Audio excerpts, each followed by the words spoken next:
Okay, let's talk about filmmaking gear. First of all, you don't need filmmaking gear to make a good film. Honestly, all you need is a phone and that's it.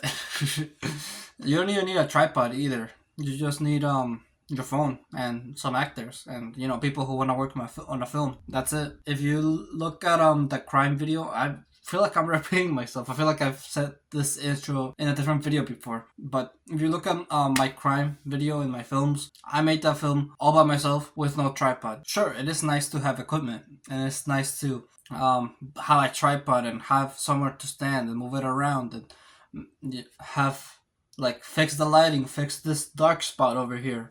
But not everybody has the budget for that. Sure, you could save up money and get it eventually, but I feel like what's most important is just getting started, getting a film out there. I just want to get that out of the way first before we discuss what type of equipment is most important for you to get.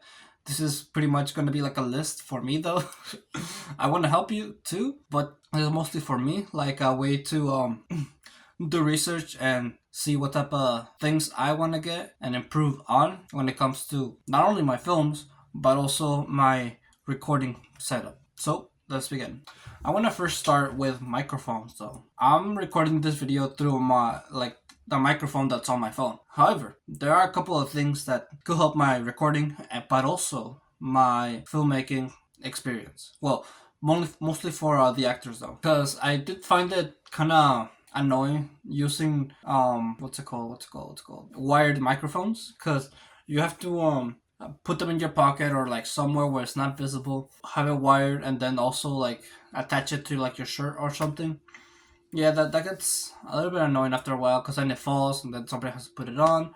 I do see the benefits though. It is cheaper. This is probably something that a lot of people are gonna have or like can get. I even have it myself. I have one of those. I have one of them in my like drawer or something, and I don't use it for recording either. I probably should though, cause like why not? I just have to like plug it to my phone, and that's about it. But yeah, I just find them slightly annoying. That's why I also kind of want to get a wireless microphone.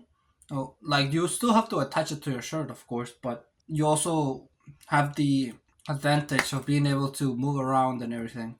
Sure, you can with a wired microphones, but when recording videos like this, talking head, it's really hard to move around. You have to like since this is wired to your phone, you still have to be in place. You can't like walk around and stuff, and that's something that I want to start doing in more of the videos, because I also want to document my like me on set, and it's gonna be annoying if I have to walk around with like a wired microphone all the time when I want to talk. I want to also be able to focus on my directing and what I'm doing at that moment instead of worrying about if they can hear me through the microphone. They're also just cooler. I just think like a lot of YouTubers use. I think they're called like let's see. I wrote notes about this. They're called a Rode Wireless. That's what I want. I see like Sam Select and Hamza use them, and yeah, they're just really cool. I'm probably gonna end up getting one of them. They're around $90. You could also get boom microphones or like yeah boom microphones.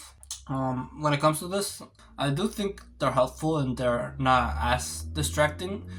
However, I wouldn't use them for YouTube videos because you need another person, right? You need somebody to hold it. This is something that I'm only gonna be using for films. That's why I'm not getting it, because even when working on projects on my school, I found out that like sound people came in with a boom microphone already. So that's if I do want to make a film one day. Well, I am gonna make a film, but if I get like a sound person, they're probably gonna already come with a boom microphone. But if not, then I'll probably get them for them and just have it like stored in my house. This is not something that is like I have to get it like prioritized, so I'm not really gonna count it towards my final budget when it comes to like my shopping list, but it's something that I do want to keep in mind in the future once I do get money, right? Then also I'm gonna get a new tripod. The one that I have right now, it's like kind of broken. I like the thing is I can move it around, sure, like it goes side to side, up and down, all that stuff, but I can't like move the tripod down. Like it's stuck right here in place. I can't move it out of this height, so I want to be able to change the height. I want to be able to have different camera angles and stuff, not only for my films but also my, like, again, my, this right here, my recording, because I don't want to just like do the same thing over and over. Sometimes do want to experiment and do different camera angles, see if it looks better, record in different places, and depending on the place I might need different heights on my tripod. So that's why I need a new one, because it's broken. So, and the thing about tripods is the fact that they're actually kind of cheap. The one that I like, this one that I got right here, it only cost me like $20 at Walmart. So like, imagine how much it's gonna cost me if I get it from Amazon, where you can find everything for cheap. I already found some that are like $20, $15. So I'm already planning on getting that. The thing is, something that I used to do a long time ago when I didn't have my tripod is I will record using, like, I will stack like a bunch of books and then like have my phone lay against the books. That way I can record myself talking. It's like you can find a way to record without the equipment. Something that I want to get before, but I got now because it was like a Christmas gift from my parents, is a clapperboard. As you can see here in the background, I have a clapperboard. And this is something that, once again, you don't need, but it's gonna be nice to have. I've never had a clapperboard before, so I don't know if it's gonna be actually helpful. I know it's like it helps with the editing process because, well, I don't have to explain it. You know filmmaking. Well, I'll explain it anyway. But like, you can see each roll, each take, which one didn't work. Like, you can memorize which ones didn't, which one you like the most, and yeah, just overall a very fancy equipment. Like, this is something that people most associate with when it comes to filmmaking, right? I was gonna buy this, but I got it as a gift. It cost $20. I can't really recommend this. Like, if you wanna like get this over other things, I can't really recommend that because I haven't used it yet. I'm gonna use it tomorrow, but once I use it, then yeah, I'll let you know if it's worth it. Something you should prioritize on getting. When it comes to lighting, I think like this can be like really expensive. When I researched this video, I looked into some lights. See the prices, see like the quality, what I can get, how big they were. And oh yeah, they're really expensive. They're also like really dangerous. In my production class, they taught us how to use one. And yeah, they can get like really hot. That's why you have to wear gloves and stuff. The cheapest one that I think I could get was around $35. And it's probably gonna be like really small too, but that's okay. We can upgrade to a better one in the future once we get more experience and become more successful. However, something that I wanted to research and see if they had at a low price, which 35 is like not low for some people. For me, it's like kind of in the middle. But I wanted to see if they had like this thing where you can change the color of the light. And yeah, they had it. And the reason why I want that though is because I want different moods. Certain colors give different moods, and that's something that I want to have like more control over when it comes to my films. Something that I want to prioritize because it does enhance the film. You should check out the video that I made when it comes to lighting, breaking down the lighting and color of the Batman. You should check that out. It has editing, it has high paced. It's entertaining. Okay, it's not like this. I do notice that a lot of people do worry about lighting a lot though. When I was on set in my previous semester, I noticed that a lot of people focus on that, like the continuity when it comes to lighting. And I was like, is it like really important? Is it really necessary to worry about? Is it like the performance more important? And I still think that. I don't think we should spend like as much time worrying about that as we should be more worried about the performance. Maybe I'm just like a little bit biased because I was acting, and it took a lot of the time, and that time between next sets, like switching sets, could have been used to make that performance better and reserve my energy by performing more. You have to keep in mind that the more time you're on set, the more tired people get, and also your actors. So the more tired your actors get, the worse the performance is gonna be. So that's why I right now I don't know why people worry about lighting so much. That's why I'm only getting one lighting set. But who knows? Maybe once I start making films, I'll worry about lighting more.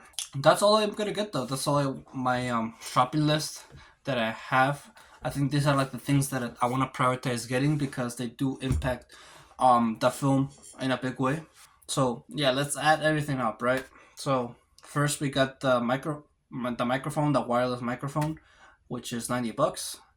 Then after that, let's see, I already forgot my list. Yeah, so $90. Then after that, we got the tripod, that's $20. Then after that, we have the clapperboard, which is also $20. The lighting equipment, lastly, and that would, like, if we added everything up, that would be $165. We could probably subtract that by like 20. It'll probably be like 145. We subtract 20 because I already have the clapperboard. So yeah, that's $145, which for some people it's like, oh, that's not a lot, that's, I can make that in like a couple days. Not me though.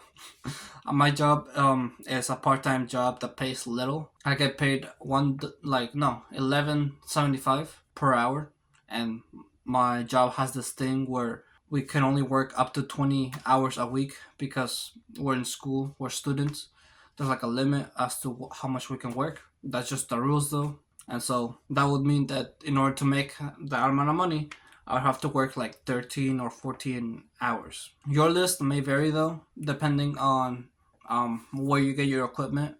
I mean, like the price of your list, of course. When it comes to like your list, when it comes to equipment, of course that can vary. Well, I mean, I think this like what most people have though.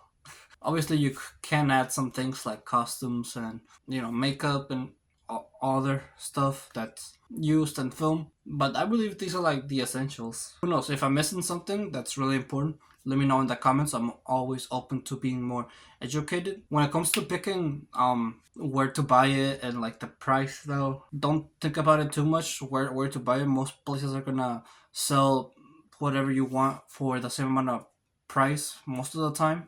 Just don't get scammed and don't really think about where and the price. As long as like it's reasonable, as the price is reasonable, that's all that matters, and don't overthink it. I know there's a lot of people out there who focus a lot of their time on trying to get things cheaper, and it's like you're wasting money. You should be spending more time and money on your film, actually your film itself. So yeah, I just wanted to get that out of the way. um with that, thank you for watching this video. If you like, them sure to like, subscribe if you're new, or if you like my channel, and always remember to live your life like there's no tomorrow.